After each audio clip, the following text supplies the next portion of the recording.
The prologue to the Franklin's Tale. These ancient gentle Bretons, in their days, of divers high adventures made great lays, and rhymed them in their primal Breton tongue, the which lays to their instruments they sung, or else recited them where joy might be, and one of them have I in memory, which I shall gladly tell you as I can. But, sirs, because I am an ignorant man, at my beginning must I first beseech you will excuse me for my vulgar speech. I never studied rhetoric, that's certain. That which I say, it must be bare and plain. I never slept on Mount Parnassus snow, nor studied Marcus Tullius Cicero. Colors I know not, there is no doubt indeed, save colors such as grow within the mead, or such as men achieve with dye or paint. Colors of rhetoric I find but quaint. My spirit doesn't feel the beauty there, but if you wish my story, you shall hear. Here begins the Franklin's Tale. In old Armorica, now Brittany, there was a knight that loved and strove did he to serve a lady in the highest wise, and many a labor, many a great emprise, he wrought for her or ever she was won, for she was of the fairest under sun, and therewithal come of so high kindred, that scarcely could this noble knight for dread tell her his woe, his pain, and his distress. But at the last she, for his worthiness, and specially for his meek obedience, had so much pity that, in consequence, she secretly was come to his accord, to take him for her husband and her lord, of such lordship as men have over wives, and that they might be happier in their lives. Of his free will he swore to her, as knight, that never in his life, by day or night, would he assume a right of mastery against her will, nor show her jealousy, but would obey and do her will in all, as any lover of his lady shall, save that the name and show of sovereignty, those would he have, lest he shame his degree.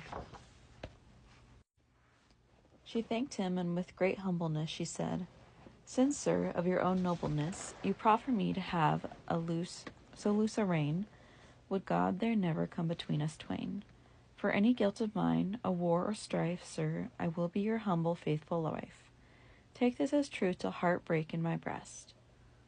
Thus were they both in quiet and in rest. For one thing, sirs, I safely dare to say, that friends each one the other must obey. If they be friends and long keep company, love will not be constrained by mastery. When mastery comes, the God of love anon beats his fair wings, and farewell, he is gone. Love is a thing as any spirit free. Women by nature love their liberty, and not to be constrained like any thrall, and so do men, if say the truth I shall. Observe who is most patient in his love. He is advantaged others all above. Patience is virtue high, and that's certain, for it does vanquish, as these clerks make plain, things that oppression never could attain.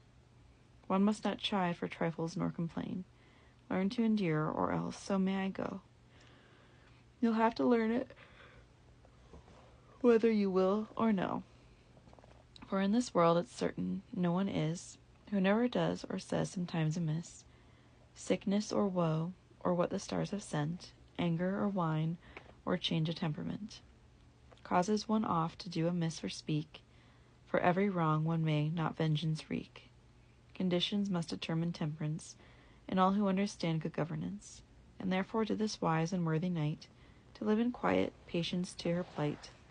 And unto him full truly did she swear, that never should he find great fault in her. Here many men see an humble wise accord. Thus did she take her servant and her lord, servant in love and lord in their marriage. So was he both in lordship and bondage. In bondage? Nay, but in lordship above, since he had both his lady and his love, his lady truly and his wife also, to which the law of love accords we know. And when he was in this prosperity, home with his wife he went to his country, not far from Penmarch, where his dwelling was, and there he lived in bliss and all solace. Who could relate, save those that wedded be, the joy, the ease, and the prosperity that are between a husband and a wife? A year and more endured this blissful life, until the knight, of whom I have spoken thus, who at Carid was called Arviragus, arranged to go and dwell a year or twain in England, which was then known as Britain, to seek in arms renown and great honour.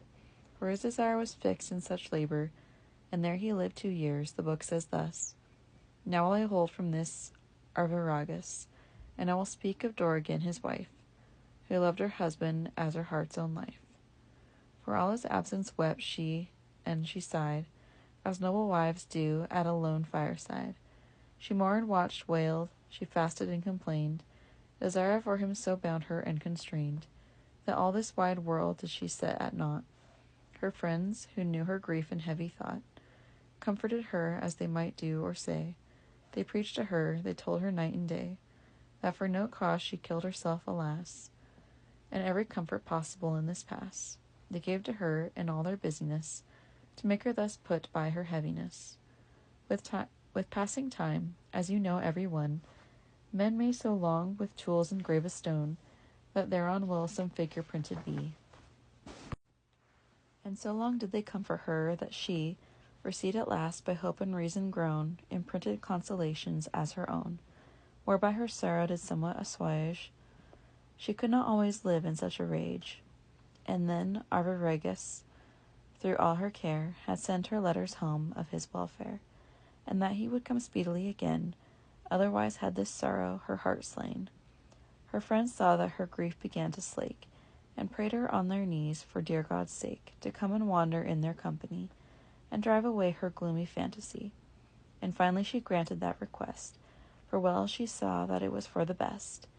Now stood her castle very near the sea, and often with her good friends wandered she, for pleasure on the cliffs that reared so high, whence she saw many a ship and barge go by, sailing their courses where they wished to go, but that was part and parcel of her woe.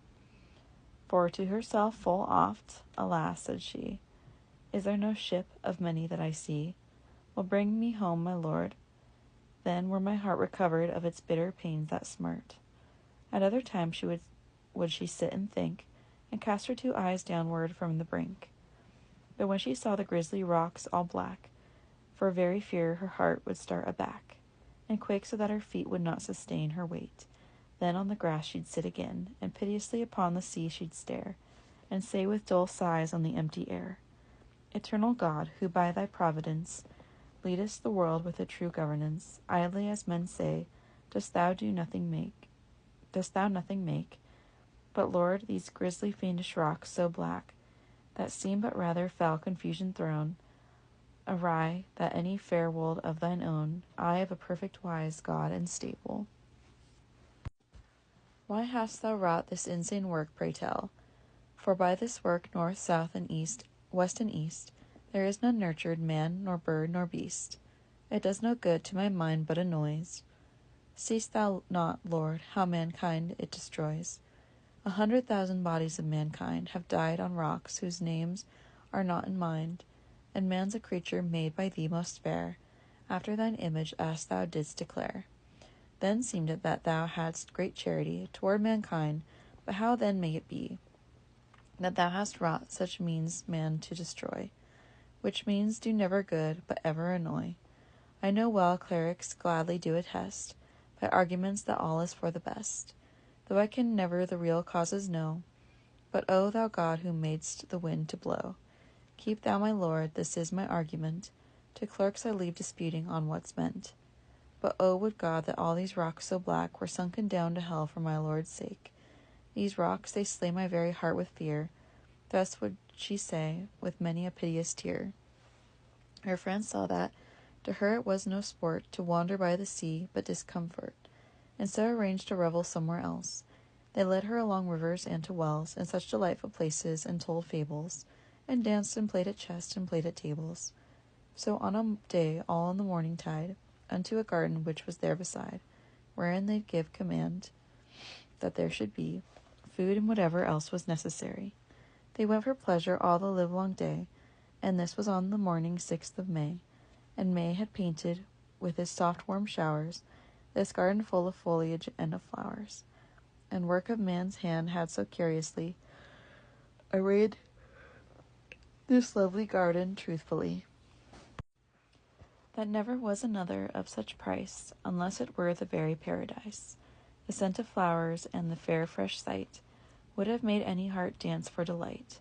That air was born unless too great sickness or too great sorrow held it in distress.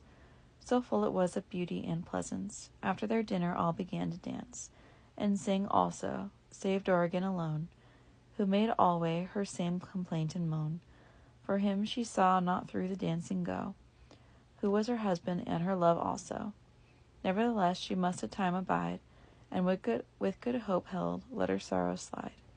Amid these mazes with the other men, there danced a squire before this Dorigen, that was more blithe and prettier of array, in my opinion, than the month of May. He sang and danced better than any man that is or was since first the world began. Therewith he was, description to contrive, one of best conditioned men alive, young, strong, right virtuous, and rich and wise, and well beloved, and one to idolize. And briefly, if I tell the truth withal, unknown to Dorigen, nay, least of all, this pleasant squire, servant to Queen Venus, this name of whom was this Aurelius, had loved her best for anyone alive, 2 years and more since she did first arrive. But never dared he tell her of his state, without a cup he drank his draught of fate. He had despaired, for nothing dared he say, save that in songs he would somewhat betray his woe as of a general complaint. He loved, but none loved him, though he went faint. Of such a subject made he many lays, songs and complaints, rondels and virelays. How that he dared not his deep sorrow tell, but languished as a fury does in hell. And die he must, he said, as it echo, for her Narcissus, daring not tell her woe. In other manner, that you hear me say, dared he not unto her his woe betray, save that perchance there would be times at dances, where young folk honored all that makes romances. It may well be, he looked upon her face, in such wise as a man who sued for grace. But nothing knew she of his love's intent, nevertheless it chanced, ere thence they went, because it happened he was her neighbor, and was a man of worship and honor, and she had known him in the time of yore. They fell to talking, and so more and more unto this purpose drew Aurelius. And when he saw his time, addressed her thus, Madam, said he, by God who this world made, so that I knew it might your sad heart aid, I would that day when your Arviragus went overseas, that I, Aurelius, had gone whence never I should come again. For well I know my service is in vain, my guerdon is the breaking of my heart. Madam, have pity on my pains that smart, for with a word you may slay me or save. Here at your feet would God I found my grave. Time to say more at present not have I. Have mercy, sweet, or you will make me die. So then she looked upon Aurelius. Is this your will? Asked she, and say you thus? Never before have I known what you meant. But since, Aurelius, I know your intent, by that same God who gave me soul and life, never shall I become an untrue wife. In word or deed, so far as I have wit, I will remain his own to whom I'm knit. Take this for final answer as from me. But after that she said thus, sportively, Aurelius, said she, by God above, yet would I well consent to be your love. Since I hear you complain so piteously, on that day when, from coast of Brittany, you've taken all the black rocks stone by stone, so that they hinder ship nor boat, I own. Say, when you have made the coast so clean of rocks that there is no stone to be seen, then will I love you best of any man. Take here my promise, all that ever I can. Is there no other grace in you? Asked he. No, by that Lord, said she, who has made me, for well I know that it shall ne'er betide. Let such like follies out of your heart slide. What pleasure can a man have in his life? Who would go love another man's own wife, that has her body when he wishes it? Deep sighs Aurelius did then emit. Woe was Aurelius when this he heard, and with a sorrowful heart he thus answered. Madam, said he, this were impossible. Then must I die a sudden death and fell. And with that word he turned away anon. Then came her other friends, and many a one, and in the alleys wandered up and down, and nothing new of this decision shone, but suddenly began to dance anew, until the bright sun lost his golden hue, for the horizon had cut off his light, this as much as saying it was night, and home they went in joy and with solace, except the wretch Aurelius, alas! He to his house went with a woeful heart, he saw he could not from his near death part. It seemed to him he felt his heart grow cold. Up toward heaven his 2 hands did he hold, and on his bare knees did he kneel him down, and in his raving said his orison. For very woe out of his wits he fled, he knew not what he spoke, but thus he said, with mournful heart his plaint had he begun, unto the gods, and first unto the sun. He said, Apollo, governor and god, of every plant, herb, tree, and flower and sod, that givest according to thy declination, to each of them its time of foliation, all as thy habitations low or high, Lord Phoebus, cast thy merciful bright eye on wretched Aurelius, who is lost and lorn. Lo, Lord, my lady has my swift death sworn. Without my guilt, save thy benignity, upon my dying heart have some pity. For well I know, Lord Phoebus, if you lest, you can thus aid me, save my lady best. Now vouchsafe that I may for you devise a plan to help me, telling in what wise. Your blessed sister, Lucina serene, that of the sea, is goddess chief and queen. Though Neptune is a deity in the sea, yet empress set above him, there is she. You know well, Lord, that just as her desire is to be quickened and lighted by your fire, for which she follows you right visibly, just to the sea desires and naturally to follow her, she being high goddess, both of the sea and rivers, great and less. Wherefore, Lord Phoebus, this request I make, without this miracle my heart will break, that at the time of your next opposition, which will be in the lion, make petition to her that she so great a flood will bring, that full 5 fathoms shall it overspring the highest rock in Armoric Brittany, and let this flood endure 2 years from me. Then truly to my lady may I say, now keep your word, the rocks are gone away. Lord Phoebus, do this miracle for me. Pray her she run no faster course, being free. I say, Lord, pray your sister that she go no faster course than you, these next years too. Then shall she be even at the full alway, and spring flood shall endure both night and day, and save she vouchsafe, Lord, in such manner, to grant to me, my sovereign lady dear. Pray her to sink then every rock far down into that region dark and cold, her own, under the earth, the place Pluto dwells in, or nevermore shall I my lady win. Thy temple in Delphi will I barefoot seek. Lord Phoebus, see the tears upon my cheek, and on my pain be some compassion shown. And with that word in swoon he tumbled down, and for a long time lay there in a trance. His brother, who knew all his suppliants, found him and took him, and to bed him brought, despairing in the torment of his thought. Let I this woeful fellow creature lie, to choose for all of me to live or die. Arviragus, with health in honor's hour, as he that was of chivalry the flower, came home again with other gentlemen. Oh, happy are you now, my Dorigen, who have your pleasant husband in your arms, the vigorous knight, the worthy man-at-arms, that loves you as he loves his own heart's life. Nothing he chose to question of his wife. If any man had said, while he was out, some words of love, of her he had no doubt. He tended not that way, it would appear, but danced and jousted, and made for her good cheer. And thus in joy and bliss I let them dwell, and of lovesick Aurelius will I tell. In weakness and in torment, furious, 2 years and more lay wretched Aurelius. Ere foot on earth he went, aye, even one, for comfort in this long time had he none. Save from his brother, who was a good clerk, he knew of all this woe and all this work. For to no other human, 'tis certain, dared he his cause of illness to explain. In breast he kept more secret his idea than did Pamphilus for Galatea.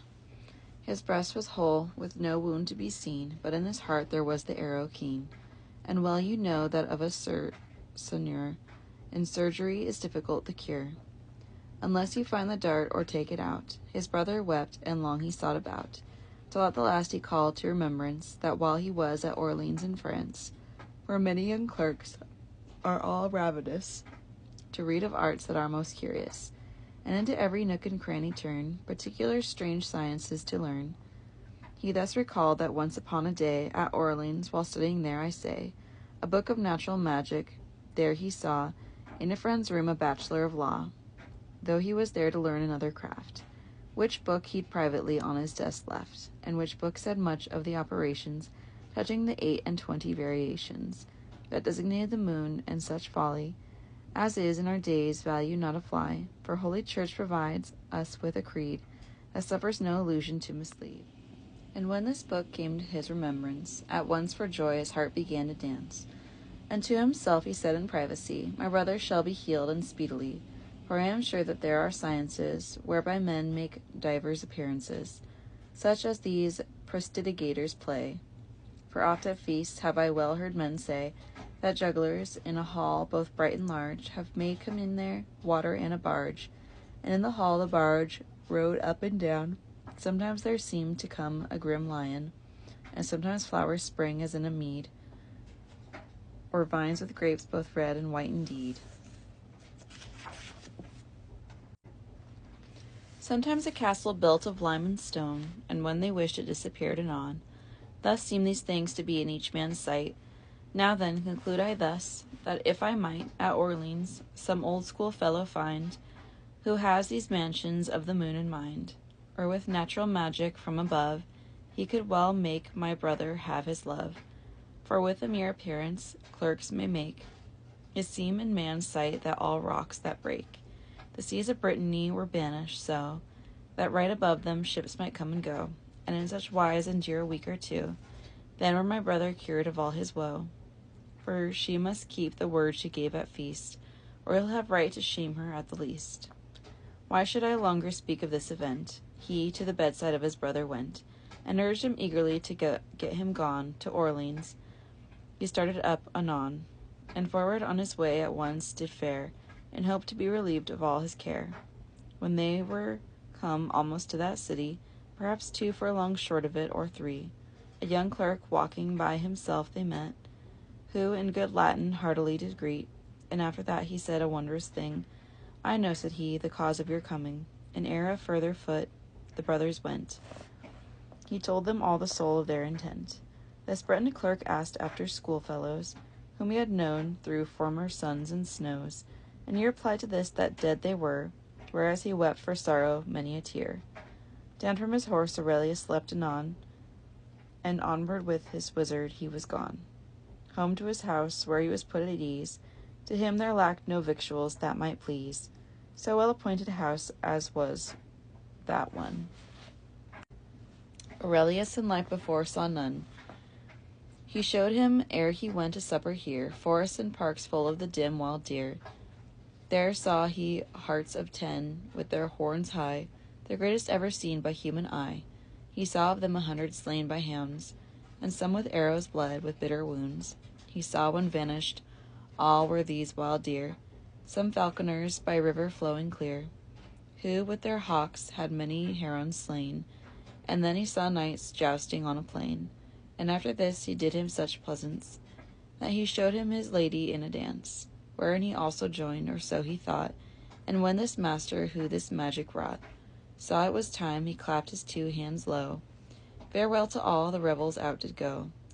And yet they never moved out of the house, while they saw all these sights so marvelous. But in his study, where his books would be, they had sat still, and no one but they 3. Then unto him this master called his squire, and asked him thus, Is supper ready, sir? Almost an hour it is, I'll undertake, since I bade you our evening meal to make. When these 2 gentlemen came in with me, into my study wherein my books be.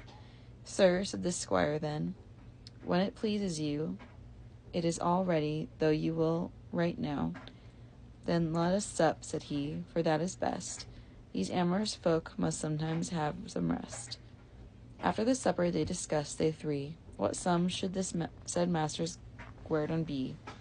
For moving all rocks, Breton coasts contain, from the Gironde unto the mouth of the Seine. He played for time and swore, as God him save, less than 1,000 pounds he would not have, nor eagerly for that would take it on. Aurelius with blissful heart anon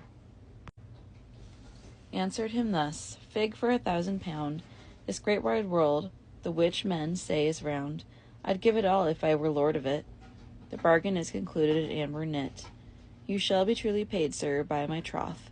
But look you, for no negligence or sloth, delay no longer than tomorrow morn. Nay, said this clerk, upon my faith I'm sworn. To bed went this Aurelius, and undressed, and well nigh all that night he had his rest. What of his labor and his hope of bliss, the pain had left that woeful heart of his. Upon the morrow, when it was full day, to Brittany took they the nearest way, Aurelius with this wizard at his side, and thus they came to where they would abide. And that was, as the books say I remember, the cold and frosty season of December. Phoebus was old and colored like pale brass, that in hot declination colored was, and shone like burnished gold with streamers bright. But now in Capricorn did he alight, wherein his palely shone, I dare explain. The bitter frost, with all the sleet and rain, had killed the green of every garden yard. Janus sat by the fire with double beard, and drained from out his bugle horn the wine. Before him stood the brown of tuskied swine. And "Know well," cried then every lusty man. Aurelius, and all that he could plan, did this master cheerful reverence, and prayed of him he'd use all diligence to bring him from his pains that so did smart, or else with sword that he would slit his heart. This little clerk such ruth had for this man, that night and day he sped about his plan, to wait the proper time for his conclusion, that is to say, the time to make illusion, by such devices of his jugglery.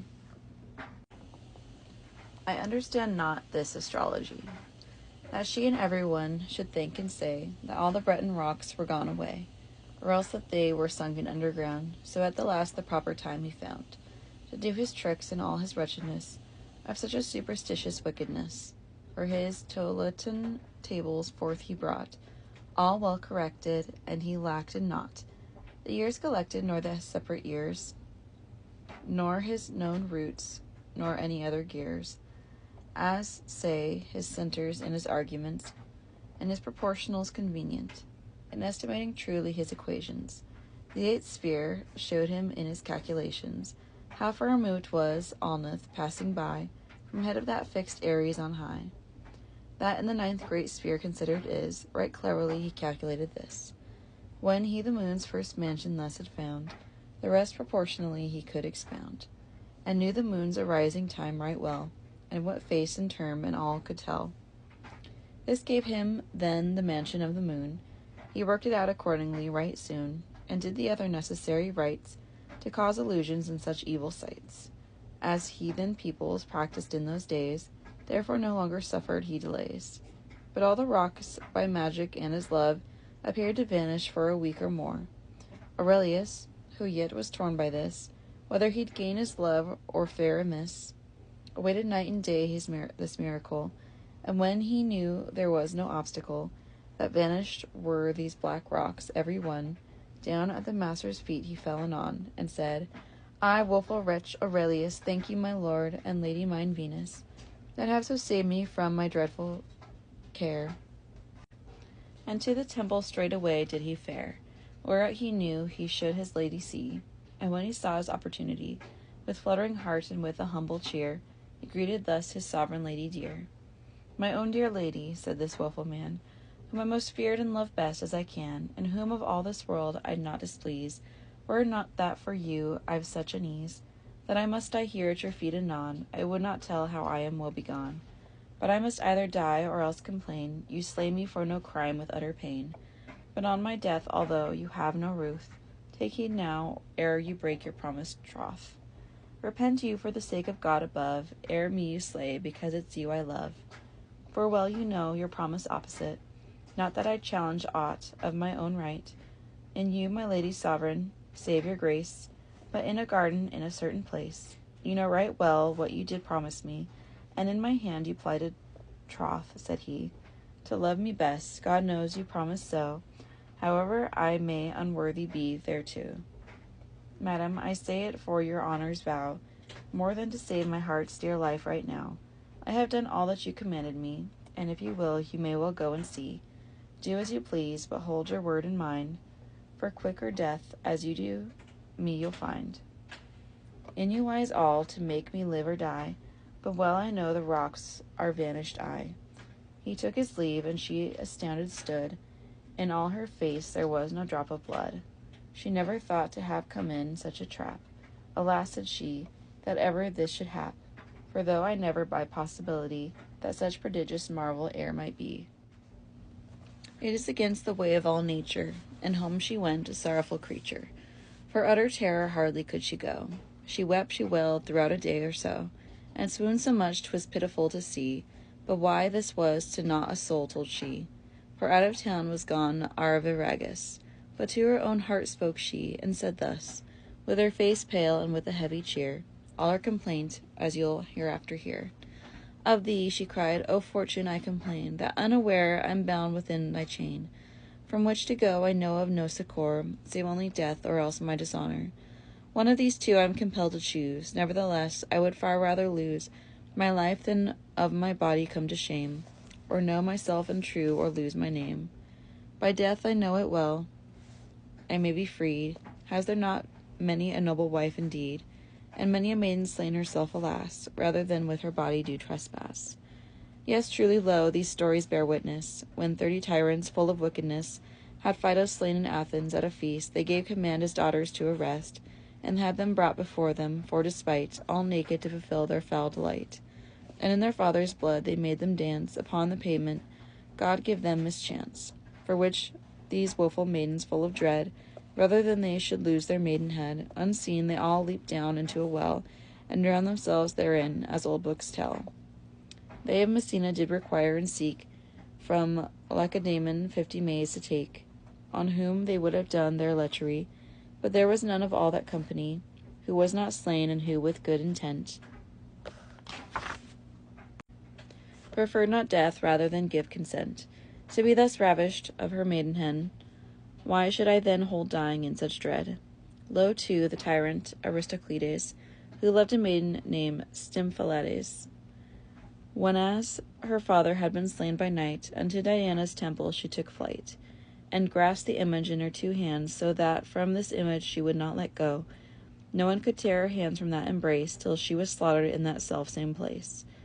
Now since these maidens showed such scorn outright, of being defiled to make man's foul delight, will ought a wife rather herself to slay, than be defiled, I think, and so I say. What shall I say of Hasdrubal's fair wife, who in Carthage bereft herself of life? For when she saw that Romans won the town, she took her children all, and leaped right down into the fire, choosing thus to die, before a Roman did her villainy. Did not Lucretia slay herself, alas, at Rome, when she so violated was by Tarquin, for she thought it was a shame merely to live when she had lost her name. The 7 maidens of Miletus too did slay themselves for very dread and woe, rather than men of Gaul should on them press. More than 1,000 stories, as I guess, could I repeat now of this matter here, with Abradades slain his wife so dear. Herself slew, and she let her red blood guide in Abradades' wound so deep and wide, and said, My body at the least I say, no man shall now defile, and passed away. Why should I of more instances be fain, since that so many have their bodies slain, rather than that they should dishonored be? I will conclude it better is for me to slay myself than be dishonored thus. I will be true unto Arviragus, or else I'll slay myself in some manner, as did Demotion's virgin daughter dear, because she would not violated be. O Sidasus, it rouses great pity to read of how your daughters died, alas, that slew themselves in such another case. As great a pity was it, aye, and more, that a fair Theban maid from Nicanor did slay herself in such a kind of woe. Another Theban maiden did also, for one of Macedonia her had pressed, and she by death her maidenhead redressed. What shall I say of Nicerates' wife, who for like cause bereft herself of life? How true too was to Alcibiades, his love, who chose to drain death to the lees, and would not let his corpse unburied be. Lo, what a wife was Alcestis, said she. What says Homer of good Penelope? The whole of Hellas knew her chastity. Pardieu, of Laodamia, they wrote thus, that when at Troy was slain Protesilaus, no longer would she live after his day. The same of noble Portia may I say, without her Brutus could she no wise live, to whom in youth her whole heart she did give. The perfect wifehood of Artemisia was honored throughout all old Caria. O Teuta queen, your wifely chastity to all wives may a very mirror be. The same thing may I say of Bilia, of Rhodogun, and of Valeria. Thus Dorigen went on a day or so, proposing ever that to death she'd go. But notwithstanding, upon the third night, home came Arviragus, this worthy knight, and asked her why it was she wept so sore. And thereat she began to weep the more. Alas, cried she, that ever I was born. Thus have I said, quoth she, thus have I sworn, and told him all, as you have heard before. It needs not to retell it to you more. This husband with glad cheer and friendly wise answered and said, as I shall you apprise. Is there naught else, my Dorigen, than this? Nay, nay, said she, God help me. As it is, this is too much, though it were God's own will. Yea, wife, said he, let sleep what's lying still. It may be well with us perchance today, but you your word shall hold to by my fay. As God may truly mercy have on me, wounded to death right now I'd rather be. For sake of this great love of you I have, then you should not your true word keep and save. Truth is the highest thing that man may keep.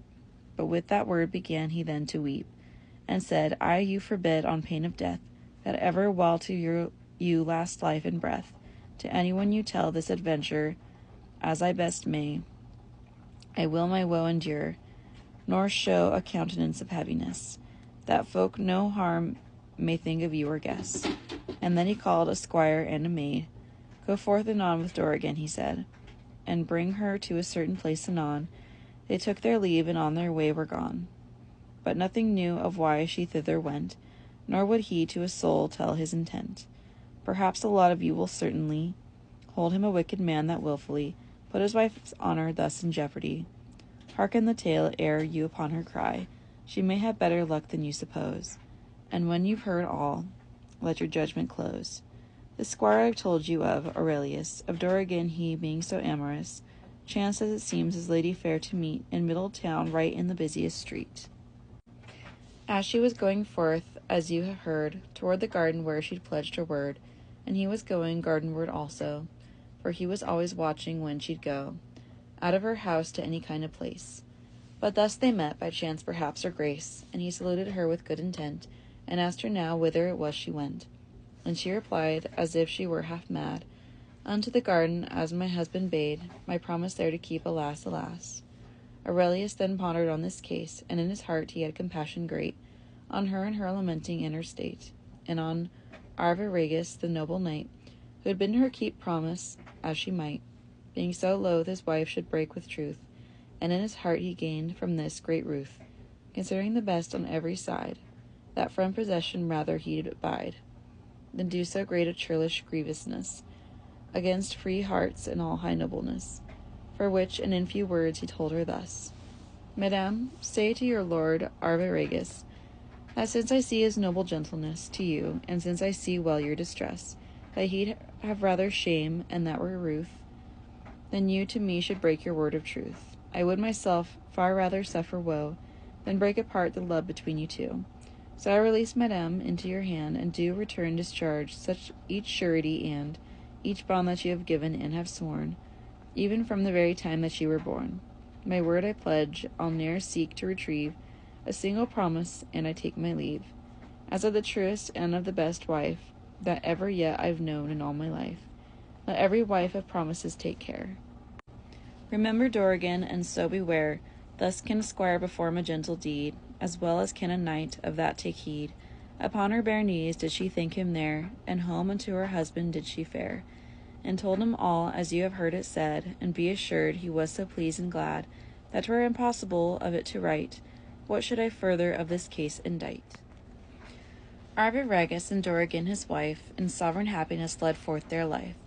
Never did any anger come between. He cherished her as if she were a queen, and she to him was true for evermore. Of these two folk you get from me no more. Aurelius, whose wealth was now forlorn, he cursed the time that ever he was born. Alas, cried he, alas, that I did state I'd pay fine gold 1,000 pounds by weight to this philosopher. What shall I do? I see no better than I'm ruined too. All of my heritage I needs must sell, and be a beggar, here I cannot dwell, and shame all of my kindred in this place, unless I gain of him some better grace. And so I'll go to him and try today, on certain dates from year to year to pay, and thank him for his princely courtesy, for I will keep my word and I'll not lie. With sore heart he went then to his coffer, and took gold unto this philosopher, the value of 500 pounds, I guess, and so besought him of his nobleness, to grant him dates for payment of the rest, and said, Dear master, I may well protest, I've never failed to keep my word as yet, for certainly I'll pay my entire debt. To you, however, after I may fare, even to begging, save for curdle bear.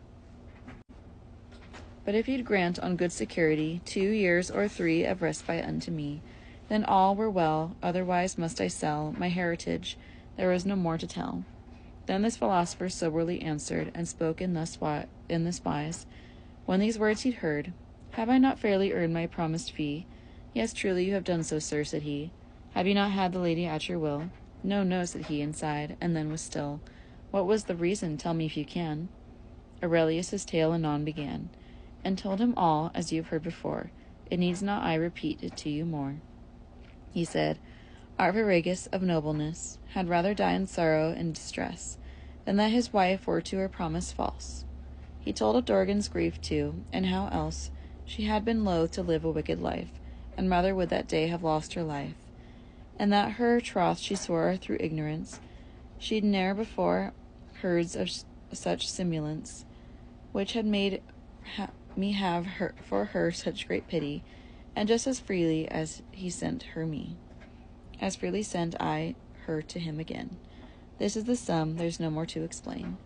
Then answered this philosopher, Dear brother, each one of you has nobly dealt with other.